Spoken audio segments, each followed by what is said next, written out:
Greetings to all my friends and subscribers. Happy New Year. Today I'm going to talk about two important dates that changed my life. One is going to be in 1964.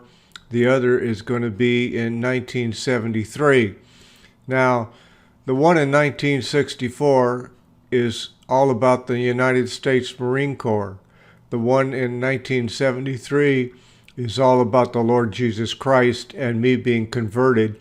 I was raised as a Catholic, but never really was converted. What I mean by that, I never had an understanding of who Jesus really was. I knew he was the Son of God. I don't think I realized he was God come in the flesh, and I never realized that I needed to turn my life over to him to be fully converted. I probably was regenerated, of course, because I never would have done that if I wouldn't have been. But October the 10th, 1973, I was converted in Hilo, Hawaii at the age of 26. Never looked back and have been walking with the Lord ever since. Had some slip-ups here and there, but for the most part, stayed with the Lord. Now, we're going to talk about the United States Marine Corps. Me at 17 years old, and I'm not going to do this to, glorify myself. I want to do it to honor the other people that go into the service, and I would advise anybody that's deliberating it. It's a great thing. And a lot of young people today would have benefited if they would decide to do that instead of following some of this stuff going on in the world today. So we're going to start with a photograph of the platoon. Sorry, I'm stumbling a little bit. Of the platoon in 1964. Here's a photograph of that. And then we're going to go from that to me coming home on leave in South Bend, Indiana. And then another one where I'm getting ready to leave. And there you'll see my mother, my grandmother, and Carol, who I eventually married. Anyway, that's that photograph, and now we're going to go from there to Camp Pendleton, and here am I dressed out in combat uniform with my M14, which I qualified with.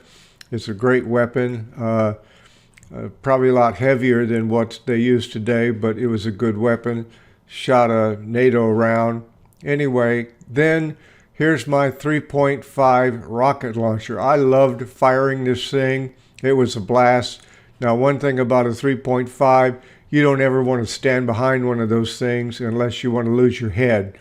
That's just something, not that anybody's going to try that. And then here's another photograph. This is really weird because my son sent me these photographs, and a lot of them, I never even remember them until I saw them, and then I had all these memories brought back. Well, here I am, 17 years old, standing in front of Diamond Head. I don't remember that. And it's pretty weird because I was in Pasadena one time before the Rose Bowl parade. I don't know how I got there or even why I was there. I was also in front of the Indianapolis 500 the day before the race. I don't know why I was there or how I got there. Sometimes it makes me feel like I was a time traveler. Well, anyway, enough of that. So now we're going to go from the 3.5 to me, all slim and slender, playing handball in Camp Pendleton. We used to do that to stay in shape and had a good time doing that. And let's see, what are we going to do after that? Now we're going to go to Yokohama, Japan. Old Brother Williams there and Tarsi and myself trying to find our way around Yokohama.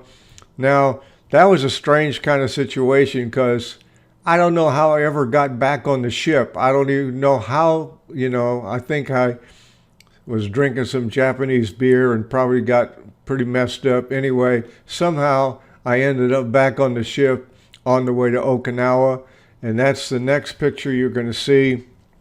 Me in Okinawa cleaning up a little bit and that was at Jungle Warfare Training School, which Tarsi, the guy in Japan, actually ended up breaking his leg on a night rappelling mission off the cliffs in Okinawa, and that was pretty scary kind of deal we had to do.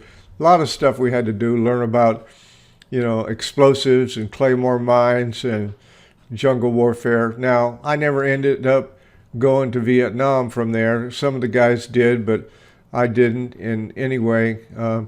It's weird, I think sometimes about it. Maybe it would have been a good adventure for me to go, but then again, I may not come back with all the parts or not come back at all. So I'm not going to go on with this a little bit. I want to say hoorah to all of you leathernecks and jarheads out there. God bless you, no matter whether you're in or out. I know what it was like to do that. And also, I want to say that following the Lord Jesus Christ and also getting married to Colleen in 1975, who I'm still married to, as a matter of fact, were some of the greatest experiences of my life. I'm still going strong. I've had a stroke a few years back. That's why sometimes I think when I'm trying to do these videos, I kind of mess up a little bit because, when you've had brain surgery, I think it affects you, even in the long term. Well, I'm not going to keep you very long here. Hope you enjoyed the pictures, and leave any comments you want. And God bless you, and Happy New Year again. Okay, goodbye.